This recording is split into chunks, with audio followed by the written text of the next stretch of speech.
Hi friends, good evening. நான் doctor Pradeep, லண்டனில் பீடியாட்ரிஷனாக work பண்ணிகிட்ருக்கேன். இது ஒரு கேஷுவல் வீடியோ. இதில் என்னென்னு கேட்டிங்கன்னா, நான் வந்து யூகே பீடியாட்ரிக்ஸில் எப்படி மேனேஜ் பண்ணுறாங்க அப்படிங்கிறது என்னால் நினச்சிட்டு இருந்தேன். ஆக்சுவலாக இங்கே எப்படி இருந்துச்சு அப்படிங்கிறத பற்றி பார்ப்போம். நான் யூஸ்வலாக என்ன நினச்சிட்டு இருந்தேன்னு பார்த்தீங்கன்னா, ஒரு ஆன்டிபயோட்டிக் ஸ்டார்ட் பண்ணதுக்கு முன்னாடி ரொம்ப யோசிப்பாங்க. இங்கே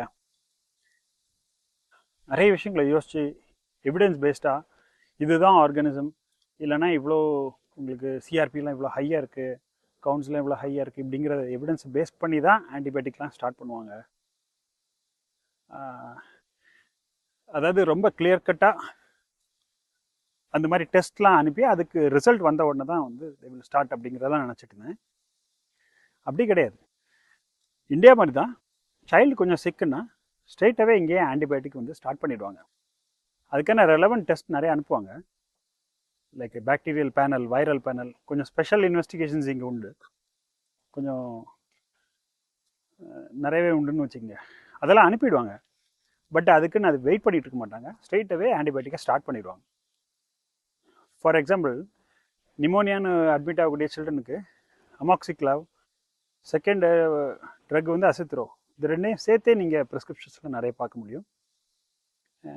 அட்மிட் ஆகும்போதும் IV amoxiclav with oral azithromycin சேர்த்தே வந்து ஸ்டார்ட் பண்ணிடுவாங்க நிறைய பேர்.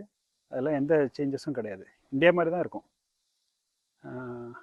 ஒரு சின்ன லெவல் ஆஃப் சிக்னஸ் சைல்டுக்கு இருக்குன்னா உடனே ட்ரீட்மெண்ட் எஸ்கலேட் பண்ணிவிடுவாங்க. அதுக்கப்புறம் ஒவ்வொரு ரிசல்ட்டாக நெகட்டிவ்னு வர வர ஒரு ட்ரக்காக ஸ்டாப் பண்ணுவாங்க. ஸோ இந்த மாதிரி தான் வந்து பண்ணுவாங்க. அடுத்தது பார்த்திங்கன்னா, சைல்டை எவ்வளோ சீக்கிரம் ஹாஸ்பிட்டல்லேருந்து டிஸ்சார்ஜ் பண்ணுறது அப்படின்னு பிளான் போட்டே இருப்பாங்க. அதே தான் திங்க் பண்ணிகிட்டு இருப்பாங்க. கொஞ்சம் நல்லா இருந்துச்சுனாலும் சைல்டை வந்து டிஸ்சார்ஜ் பண்ணிடுவாங்க. டிஸ்சார்ஜ் பண்ணிவிட்டு, நான் முந்தையே சொல்லியிருந்தேன், ஓரல் ஆன்டிபயோட்டிக்ஸ் போட்டு ஒரு 3 days கழித்து ஃபாலோஅப்புக்கு 3 days இல்லை, very next day staff nurse அமிச்சு இந்தியாவுக்கு ஸ்டாஃப் நர்ஸ் வீட்டுக்கு போயிட்டு ஒரு 3 daysக்கு they will give IV antibiotics at home. அந்த மாதிரி ஒரு செட்டப். மார்னிங் அண்ட் ஈவினிங் போய் ஐவி ஆன்டிபயோட்டிக் போட்டுட்ருப்பாங்க. நம்ம ஊர்லேயும் கிட்டத்தட்ட அதே மாதிரி தான் ப்ராக்டிஸ் பண்ணுவாங்க. நீங்கள் ஒரு 1 or 2 days ஐவி ஆன்டிபயோட்டிக் போட்டு 3 daysக்கு நீங்கள் வீட்டில் இங்கே ஹாஸ்பிட்டல் வந்து இன்ஜெக்ஷன் போட்டுங்க அப்படின்னு நம்ம சொல்லுவோம் இல்லையா?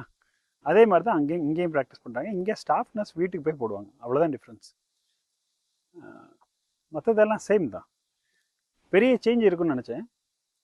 ரொம்ப கிராஸான சேஞ்சஸ்லாம் கிடையாது. சின்ன சின்ன மேனேஜ்மெண்ட் டிஃப்ரென்சஸ், அவ்வளோதான். இங்கே வந்து நீங்கள் வந்து மெடிசன் ப்ரிஸ்கிரிப்ஷன் எழுதுறீங்கன்னா அது எல்லாமே கம்ப்யூட்டரில் தான் என்ட்ரு பண்ணணும். தப்பாக டோசேஜ் ஏதாவது போடுறதுக்கு சான்ஸே கிடையாது. ஏன்னா கம்ப்யூட்டரில் அது வந்து அதுவே டோசேஜ் காட்டும். அதனால் நீங்கள் அதை தான் நீங்கள் என்ட்ரு பண்ண போகிறீங்க. ராங் டோசேஜ் ஏதாவது போட்டிங்கன்னா அதுவே வந்து சேஞ்ச் பண்ணிடும், உங்கள்கிட்ட அலர்ட் மாதிரி காட்டும். ஸோ இது ஒன்று. இது போக டோசேஜில் இல்லைன்னா ட்ரக்கில் ஏதாவது மிஸ்டேக்ஸு, ட்ரக் இன்ட்ராக்ஷன்ஸ் ஏதாச்சும் இருந்துச்சுன்னா அது நீங்கள் சிஸ்டமை அலர்ட் பண்ணி காட்டும். ப்ளஸ் ஃபார்மசிஸ்ட்டும் உங்களுக்கு வந்து டெக்ஸ்ட் பண்ணுவாங்க. உங்களோட கம்ப்யூட்டர்லேயே உங்களுக்கு மெசேஜ் வரும், நீங்கள் டோசேஜில் ஏதோ மிஸ்டேக் பண்ணியிருக்கீங்க, கரெக்ட் பண்ணுங்கன்ட்டு. அவங்க சொல்கிறதுக்கு தகுந்த மாதிரி நம்ம வந்து சேஞ்சஸ் பண்ணி என்ட்ரு பண்ணணும். இது இங்கே ஒரு டிஃப்ரென்ஸ் பார்த்துங்க. என்ன ஒரு டிஃப்ரென்ஸ் என்னென்னு கேட்டிங்கன்னா, இங்கே வந்து ஹேண்டிங் ஓவர் ரொம்ப எக்ஸ்டென்சிவாக, ரொம்ப டீட்டெயில்டாக இருக்கும். ஒரு 5-6 பேஷண்ட்ஸ் இருக்காங்க அப்படின்னு பார்த்தீங்கன்னா, ரொம்ப இன்டெப்த்தாக சோஷியல் ஃபேக்டர்ஸ், அவங்க ஃபேமிலியில் இருக்க சிச்சுவேஷன் எப்படி இருக்குது, சைல்டு வந்து சேஃபாக இருக்கா வீட்டில், இந்த மாதிரிப்பட்ட ஃபேக்டர்ஸ் எல்லாம் டீட்டெயில்டாக டிஸ்கஸ் பண்ணுவாங்க. Along with medications, treatment management plan கூட இது வந்து அடிஷ்னலாக வந்து எல்லா பேஷண்ட்டுக்குமே டிஸ்கஸ் பண்ணுவாங்க. சைல்டு வந்து எங்கே வளருது, யார் கூட வளருது, பேரண்ட்ஸா, கிராண்ட் பேரண்ட்ஸா, ஸ்டெப் பேரண்ட்ஸா அப்படிங்கிறத பற்றியெல்லாம் வந்து டிஸ்கஸ் பண்ணுவாங்க. சைல்டு சேஃபாக இருக்கா, ஏதாவது ஹோமில் டொமஸ்டிக் அப்யூஸ் இந்த மாதிரிலாம் இருக்கா, ட்ரக் அப்யூஸ் வீட்டில் இருக்கா, இதெல்லாம் வந்து டீட்டெயில்டாக டிஸ்கஸ் பண்ணுவோம்.